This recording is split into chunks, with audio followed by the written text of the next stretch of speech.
بسم اللہ الرحمن الرحیم۔ السلام علیکم دوستو، جب آپ اکیلے بیٹھ کر روتے ہیں تو اس کے جواب میں اللہ تعالیٰ کیا فرماتے ہیں؟ امیر المؤمنین حضرت علی المرتضیٰ نے فرمایا کہ جب تم میں سے کسی کو خوف خدا سے رونا آئے تو وہ آنسو کو کپڑے سے صاف نہ کرے بلکہ رخساروں پر بہہ جانے دے کہ وہ اسی حالت میں رب کریم کی بارگاہ میں حاضر ہوگا۔ حضرت ابو سلیمان درانی رحمت اللہ علیہ فرماتے ہیں کہ خوف خدا کے باعث جو آنکھیں ڈبڈبائیں گی یعنی آنسو سے بھر جائیں گی، اس چہرے پر قیامت کے دن سیاہی اور ذلت نہیں آئے گی اور ان ڈبڈبانے والی آنکھوں سے آنسو جاری ہو جائیں گے۔ تو اللہ تعالیٰ ان آنسو کے پہلے قطرے کے ساتھ ہی آگ کے کئی سمندر بجھا دیں گے۔ اور جس قوم میں سے کوئی شخص خوف خدا سے روتا ہے اس قوم پر رحم کیا جاتا ہے۔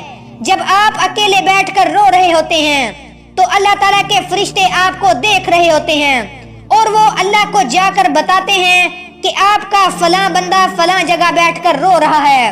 پھر اللہ تعالیٰ اپنے فرشتوں سے فرماتے ہیں کہ جاؤ میرے بندے کو جا کے چپ کرواؤ، لیکن پھر وہ فرشتے تھک ہار کر واپس آ جاتے ہیں۔ پھر وہ اللہ تعالیٰ سے کہتے ہیں کہ یا اللہ تیرا بندہ ابھی بھی رو رہا ہے۔ پھر آپ کو پتا ہے کہ اللہ تعالیٰ کیا فرماتے ہیں؟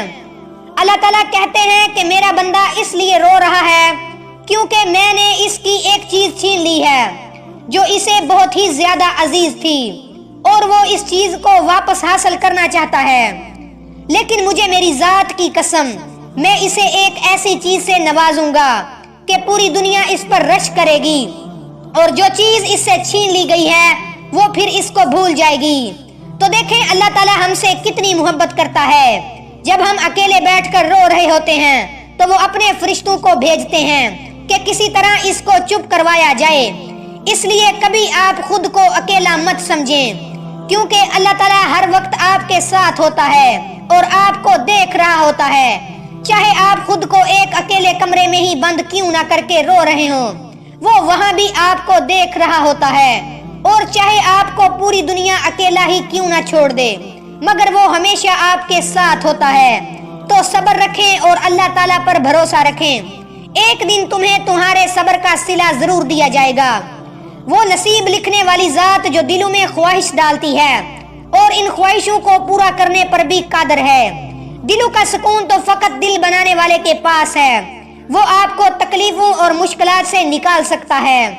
اللہ سے اچھا گمان رکھو کیونکہ وہ تمہیں تمہاری طاقت سے زیادہ کبھی نہیں آزمائے گا، اور تم ان منزلوں پر خوش ہو جاؤ جو اللہ نے تمہارے لیے چنی ہے، پھر وہ تمہیں ان منزلوں تک خود ہی لے جائے گا جن تک تم پہنچنا چاہتے ہو۔ تمہارا یقین اور تمہاری دعائیں ہی تمہارا مقدر ہوتی ہیں، اور ایک دن تم اپنی دعاؤں سے سب حاصل کر لو گے۔ بس صبر رکھو اور بہترین وقت کا انتظار کرو جو اللہ تعالیٰ نے تمہارے لیے مقرر کیا ہے۔ بے شک اللہ پاک کی بارگاہ میں آپ کوئی بھی دعا مانگ سکتے ہیں، کیونکہ دعا کرنے میں کوئی پابندی نہیں ہے۔ ایک دن تمہارے پاس وہ سب ہوگا جسے پانے کی امید میں تم اتنی دعائیں کرتے ہو اور راتوں کو اٹھتے ہو۔ اللہ تعالیٰ تمہیں وہ سب کچھ دے گا جس کی تم تمنا کرتے ہو، اور وہ تمہارا بے شک انتظار ضائع نہیں جانے دے گا۔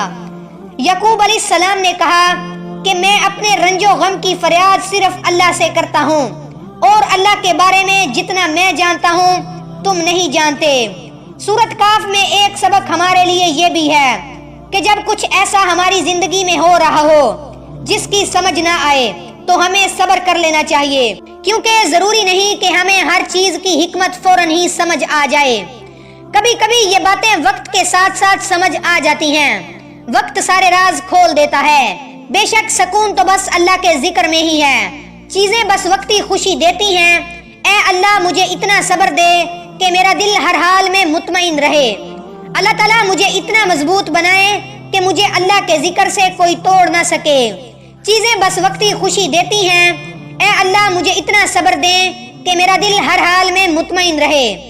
اللہ مجھے اتنا مضبوط بنائے کہ مجھے کوئی توڑ نہ سکے۔